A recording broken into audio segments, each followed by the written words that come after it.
BFM Business, Intégral Placement, l'œil de la presse.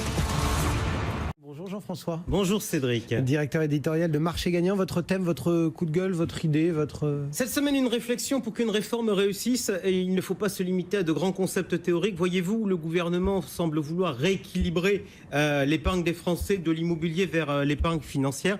Voilà une stratégie, mais à mon avis, pour que ça marche, il ne faut pas se limiter à des incantations. Il faut penser à regarder tous les détails. Alors, vous savez, je mets le président de la République au défi. Il aime bien noter, évaluer. Il nous a dit qu'il allait faire ça avec ses ministres. Donc, en la matière, je lui propose une feuille de route. Alors, allons-y, développons cette feuille de route. L'idée de réorienter l'épargne de l'immobilier vers la finance, vous n'êtes pas allergique? Non, bien au contraire. En fait, il faut qu'on soit clair. L'immobilier pèse aujourd'hui trop lourd, aussi bien dans le budget des ménages que dans leur patrimoine. Regardez, juste pour bien comprendre, le grand délire qui a été l'augmentation de la hausse du pouvoir d'achat avec la baisse des taux. Ce qu'on oublie de dire, c'est qu'au début des années 2000, en moyenne, vous vous endettiez pour 13 ans. Et puis, la durée des crédits a augmenté jusqu'à atteindre 20 ans. Et pendant ce temps-là, en fait, pendant 20 ans, pas question d'avoir de l'épargne disponible. Vous pouvez rien faire d'autre que financer votre banquier. Puis une fois que votre rembourser. Voilà, exactement. Et puis une fois que votre crédit est remboursé, vous retrouvez une capacité d'épargne.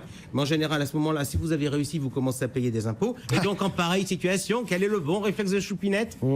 Elle défiscalise? Exact, un petit coup de défiscalisation. Et le plus souvent, d'ailleurs, c'est en faisant de l'immobilier avec du Pinel, par exemple. Bref, tout ça, ça génère de mauvais financement de l'autre côté de la barrière, autrement dit du côté des entreprises, notamment en fonds propres. Donc oui, il faut effectivement relancer l'épargne financière et plus particulièrement l'épargne en action. Oui, enfin, il y a des tas de chiffres qui disent, il y avait une enquête notamment TNS qu'on a commentée ici, qui disent il y a une augmentation ces derniers temps du nombre d'actionnaires. Oui, c'est exact. Effectivement, il y a une enquête qui a été diffusée par l'autorité des marchés financiers qui nous dit que le nombre d'actionnaires individuels atteindrait désormais 3,67 millions d'individus, tandis que le nombre de PEA aurait également augmenté sensiblement. Le hic, Cédric, c'est que dans le même temps, on a une étude de la Banque de France qui nous dit que le nombre de PEA a fortement baissé d'une année sur l'autre. Alors, moi je vous dis, comment peut-on arriver à mener une politique si on n'a pas des chiffres fiables? C'est fou cette histoire. Imaginez, vous êtes directeur des ventes dans une boîte qui doit définir la politique commerciale.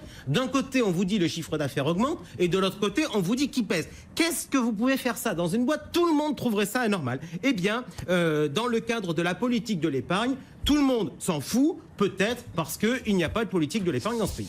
Bon, hier soir, vous avez planché sur le thème du développement de l'actionnariat salarié et individuel. Qu'est-ce qui ressort? Vous avez des pistes? Alors effectivement, hier, à l'occasion du 30e anniversaire de la privatisation de la Société Générale et de la création de l'ASACT SG, c'est-à-dire l'Association des actionnaires salariés, nous avons débattu sur ce sujet. Alors déjà, première idée, il faudrait peut-être ouvrir une réflexion sur les clubs d'investissement. Pourquoi? Parce que c'est une bonne formule pour de multiples raisons.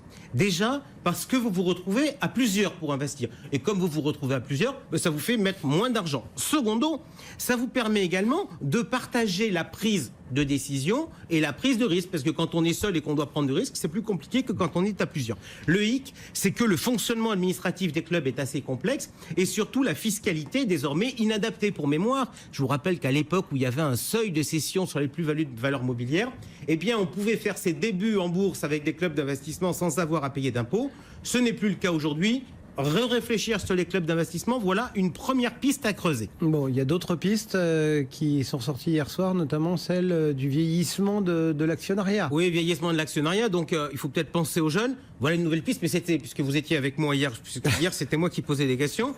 Je vous laisse développer sur le sujet parce que je sais, ça vous tient à cœur et que vous avez des idées. Oui, l'idée que je défendais hier soir, c'est celle d'un PEA jeune finalement, parce qu'aujourd'hui pour avoir un PEA, il faut être contribuable et donc les PEA jeunes, pourquoi pas les accoler au livret jeune? Parfait, je mets ça dans le débat. Le PEA jeune, autre idée qui a été développée par Anthony Attia, le patron d'Euronext Paris. Le gouvernement repart dans une politique de privatisation pour financer son fonds innovation. Alors pourquoi, au lieu de vendre des titres à des zinzins, comme on vient de le faire en vendant une partie du capital d'Engie, pourquoi ne pas refaire des privatisations grand public? Des trucs qui mouillent le marché, l'État, les banques pour la distribution, les médias, les particuliers, bref, Vive le retour des grandes privatisations publiques. Alors, cela dit, tout ne doit pas être forcément privatisé sous cette forme-là. Mais ça serait bon de trouver 2-3 opérations de boîtes intéressantes pour resensibiliser les épargnants avec le marché. Oui, sauf que je vais monter sur mes grands chevaux comme hier. Encore faut-il qu'on n'en profite pas pour refiler, je ne sais pas, quoi, par hasard, du Natixis à Choupinette ou à sa grand-mère. Mais vous avez raison. Cela dit, on va être clair. Le problème, il existait surtout quand on se retrouvait à vendre à ses propres clients ses propres titres. Ouais. Et vu qu'aujourd'hui, le périmètre des privatisations, c'est pas les financières, il en reste quasiment plus, puisque l'État, aujourd'hui, a quasiment tout vendu. Autrement dit, aujourd'hui, on n'est plus sur des sociétés qui relèvent de l'industrie ou du service. Cela dit, il ne faut pas faire du chiffre pour faire du chiffre, il faut avoir des objectifs raisonnés. C'est-à-dire que là, vous sortez la fiche d'évaluation d'Emmanuel Macron. Alors, pour l'instant, avant de faire l'évaluation, on va donner les lignes directrices. Quel nombre d'actionnaires individuels devons-nous viser? Si on veut revenir, 7 millions? Si on veut revenir au sommet, ça sera aux alentours de 7 millions. Moi, mon ambition, c'est que le patrimoine des Français soit placé au mieux de leur intérêt. Et dans ce cadre, j'ai mis en place avec Marché Gagnant une méthode d'investissement. Que nous dit-elle? Elle nous dit que la première priorité patrimoniale, c'est d'avoir une épargne de précaution. Un livret A rempli à peu près à moitié, ça fait l'affaire. Et tout le reste de notre argent, je vais le considérer comme étant de l'investissement, devant comporter une part d'action en direct où il y a des fonds. Ça veut dire combien, pour être très pratique? Alors, en pratique, la réponse qu'on vous donne, c'est tout dépend du risque accepté. Oui. Marché gagnant, nous on innove, on dit tout ça, en fait, ça dépend de votre perception du marché immobilier. Les Français adorent ça. Et donc, on leur pose la question en disant, à votre avis, vous considérez que le marché immobilier est un marché sûr, de combien le marché immobilier peut baisser en un an? Et c'est ça qui va nous donner votre perception du risque. Eh bien, aujourd'hui, dans les débats, les Français me disent en moyenne, ça peut baisser de 9%. Eh bien, si on met 23% de son patrimoine financier sur des actions, ça fait le même risque que 9% en immobilier. Bon, c'est imparable. Et du coup, une fois qu'on a ce chiffre de 23%, est-ce qu'on investit soi-même en se prenant par la main ou est-ce qu'on fait confiance aux gérants? Là encore, la méthode de marché gagnant, toujours très tranchée. À moins de 10 000 euros, il n'y a pas de question. Gestion collective, pourquoi? Pour des raisons de diversification et des raisons de coût. Au-delà de ça, très clairement, on préfère l'investissement direct. Pourquoi? Parce que déjà, c'est plus simple. C'est plus facile de faire son choix entre les 800 actions qui sont cotées à la Bourse de Paris que dans les milliers de fonds qui sont proposés sur la place. Deuxième raison, le coût. L'autorité des marchés financiers nous dit que quand on gère en direct, en moyenne, ça coûte 0,17% par an. En revanche, si je souscris un fonds d'action européenne, ça va me coûter 1,90%. Donc, je gagne déjà quasiment 2% de performance. La méthode est louable, mais ça ne nous donne toujours pas combien d'actionnaires? Eh bien, une fois que j'ai appliqué la méthode, que j'explique comment on fait, je vais appliquer ça aux Français. Je prends l'étude patrimoine de l'INSEE et je fais le premier constat. Vu le poids de l'immobilier, je constate que les Français ont une situation financière qui est relativement faible. Ça veut dire quoi? Le patrimoine médian des Français, c'est 11 600 euros. Première conclusion, à 11 600 euros, on remplit un demi-livret A. Donc, 50% des ménages n'ont pas vocation à devenir des actionnaires individuels. Pour être potentiellement actionnaire individuel, il faut, d'après ma méthode, avoir un patrimoine financier de l'ordre de 50 000 euros. Eh bien, avec un tel capital, on a effectivement environ 10 000 euros à placer en bourse. À vue d'œil, vu les chiffres de l'INSEE, ça correspond à 20 à 30% des ménages les plus aisés. Donc c'est un truc de riche.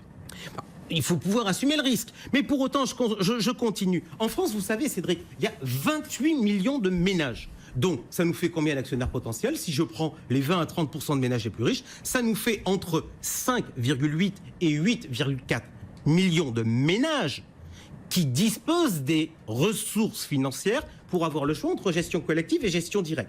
Un ménage, ce n'est pas un individu. En moyenne, il y a 1,4 individus par ménage. Donc, ça nous fait un nombre d'actionnaires potentiels qui va être compris entre 8 et 12 millions. Donc, si je dis... Si en plus on met mes jeunes là-dedans... S'il y a entre 40 et 50% de gens qui suivent mon raisonnement, ça ferait tout de même quasiment entre 4 et 5,5 millions d'actionnaires individuels contre peut-être 3,7% aujourd'hui. Je dis très clairement pour Emmanuel Macron, ça doit être l'objectif. Bon, c'est déjà un bel objectif. J'en ai un autre qui me vient de Jean-Pierre Gaillard qui disait qu'on devrait faire comme les Américains, au lieu de mettre un livret A et un fonds en euros dans le berceau, on ferait mieux d'y mettre un panier d'actions. Le jour où on en sera là, on aura tout gagné. Jean-François Filiatre. On retrouvera Jean-François.